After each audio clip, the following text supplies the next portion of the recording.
So here we have a battery powered Wi-Fi camera. So on the bottom here obviously is a strong magnet, so that's going to stick on like that. Then obviously it's an AHD 1080p camera in here with LED lights, like adjustable just by twisting this little part here on the side. It comes off and obviously adjust the angle, and then you tighten it back up like so. Antenna goes in here like this. You can also run a different antenna here if you do need to like pop this up an antenna on a cable to get a little bit more like range, but the range in these is pretty good. DC charging port here, so through in there. Obviously this is all waterproof and like shock proof. Microphone port there, on and off button here, so you can see it has the LEDs here that I'll show you the battery level indicator as well.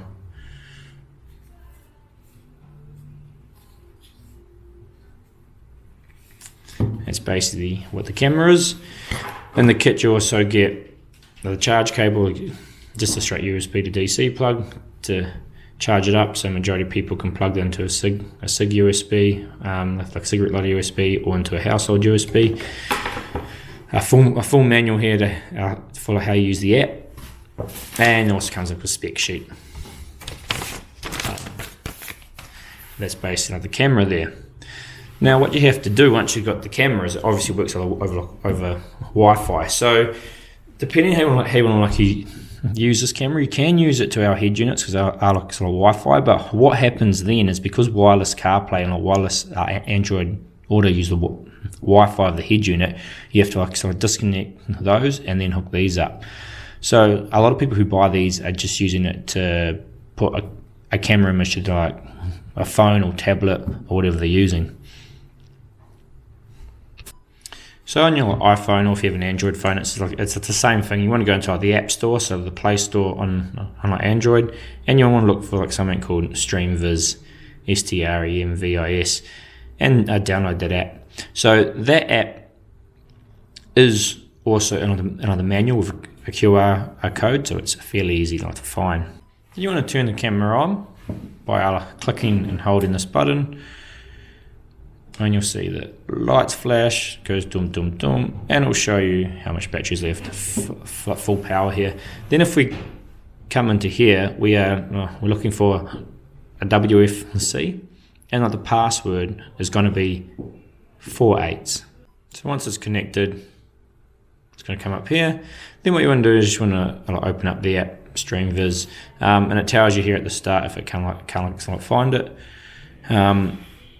Now you're basically in the app. Obviously you can see that's it there. The latency on these are very good. Kind of hard for me to explain that, but if you can see my hand coming over the camera here, so you can kind of see that like latency.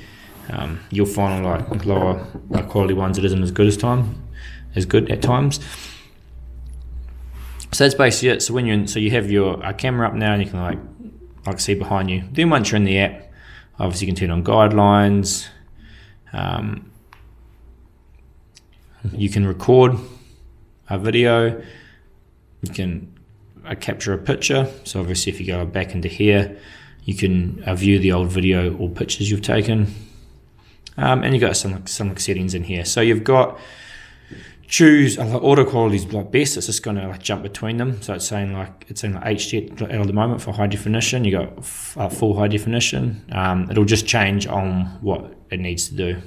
Obviously, mirror the camera image. So that's your horizontal.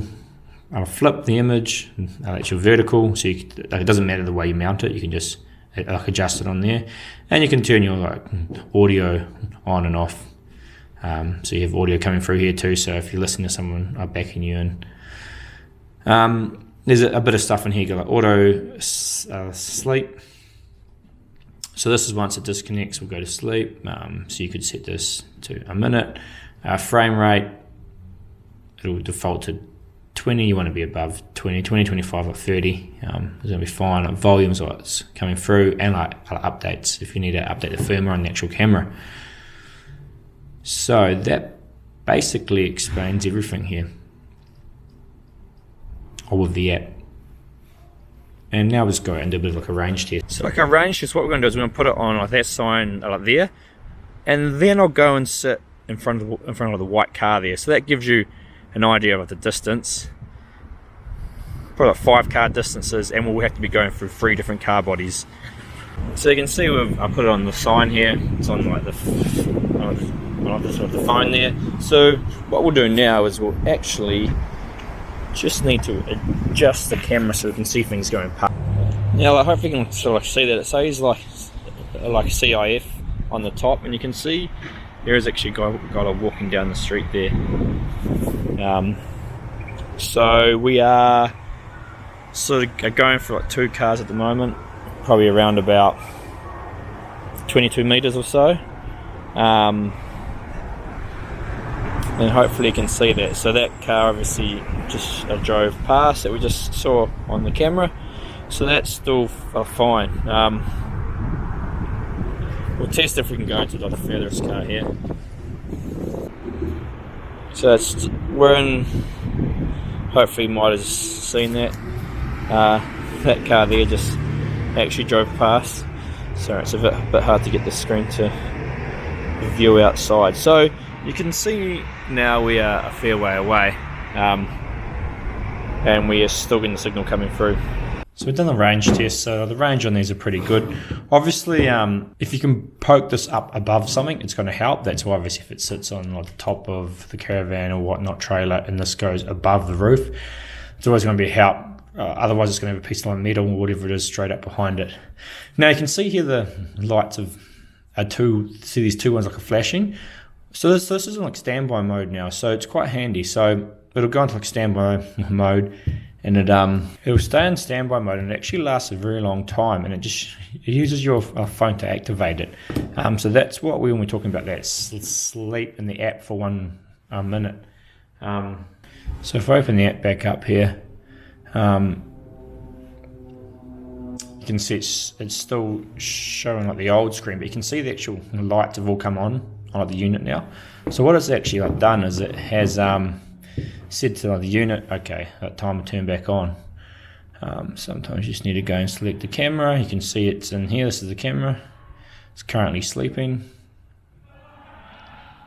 and it's just going to join to it, unless it joins to like another like Wi-Fi around you. So this can sometimes happen as if your house Wi-Fi is like nearby, it'll like overtake this Wi-Fi.